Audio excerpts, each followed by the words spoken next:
ஒரு ஊர்ல கடுமையான பஞ்சம் வருது. அங்க இருக்கிற எல்லாருமே உணவுக்காக ரொம்பவே கஷ்டப்படுறாங்க. எங்க போனாலும் பஞ்சமா இருக்கு. உணவு கிடைக்கிறது ரொம்பவே கஷ்டமா இருக்கு. அந்த ஊர்ல இரக்க குணமுள்ள ஒரு பணக்காரர் இருக்காரு. அங்க இருக்கிற எல்லா பெரியவங்களும் அந்த பணக்காரர்கிட்ட போய், ஐயா, எங்களால உணவு இல்லாம பசி தாங்கிக்க முடியும். ஆனா எங்க குழந்தைகளால பசியை தாங்க முடியல. அதனால எங்க குழந்தைகளுக்கு மட்டும் ஏதாவது உணவு கிடைக்க ஏற்பாடு பண்ண முடியுமா அப்படின்னு கேட்குறாங்க. அதுக்கு அந்த பணக்காரரும் உணவுக்கு ஏற்பாடு பண்ணுவதாக அவங்களுக்கு வாக்கு கொடுக்குறாரு. வேலைக்காரனை கூப்பிட்டு அந்த ஊர்ல இருக்கிற எல்லா சிறுவர்களுக்கும் ரொட்டி தயாரிக்க சொல்றாரு அந்த பணக்காரர். வேலைக்காரங்கிட்ட எண்ணிக்கையில ஒன்று கூடவும் கூடாது, குறைவும் கூடாது அப்படின்னு சொல்றாரு. அந்த வேலைக்காரனும் எல்லா சிறுவர்களையும் கணக்கெடுத்து ரொட்டி துண்டு தயாரிக்கிறான்.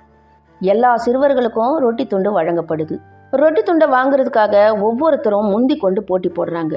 அதுல இருக்கிற ஒரு சிறுமி மட்டும் நிதானமா எல்லாருக்கும் கிடைத்த பிறகு தன்னுடைய ரொட்டி துண்டை கடைசியா வாங்கிக்கிட்டு போறான். அதனால அவளுக்கு சின்ன ரொட்டி துண்டு தான் கிடைக்குது.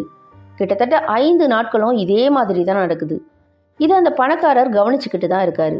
5வது நாள் அந்த சிறுமி கடைசி ரொட்டி துண்டை, அதாவது சிறிய ரொட்டி துண்டை வாங்கிக்கிட்டு தன்னுடைய வீட்டுக்கு போறா. வீட்டுக்கு போய் அந்த ரொட்டி துண்டை பிரிச்சு பார்க்கும்போது என்ன ஆச்சரியம், அதுக்குள்ள ஒரு தங்க காசு இருக்கு. அந்த தங்க காசை எடுத்துக்கிட்டு வந்து அந்த பணக்காரர்கிட்ட திருப்பி கொடுக்குறா அந்த சிறுமி. அதுக்கு அந்த பணக்காரர் என்ன சொன்னாரு தெரியுமா? இந்த சின்ன வயசுலயே உனக்கு இருக்கிற பொறுமைக்கும் உண்மைக்கும் விட்டு கொடுக்குற தன்மைக்கும் உனக்கு கிடைத்த பரிசு தான் இது. அதனால இந்த தங்க காசை நீயே வச்சுக்கோ அப்படின்னு சொல்றாரு அந்த பணக்காரர்.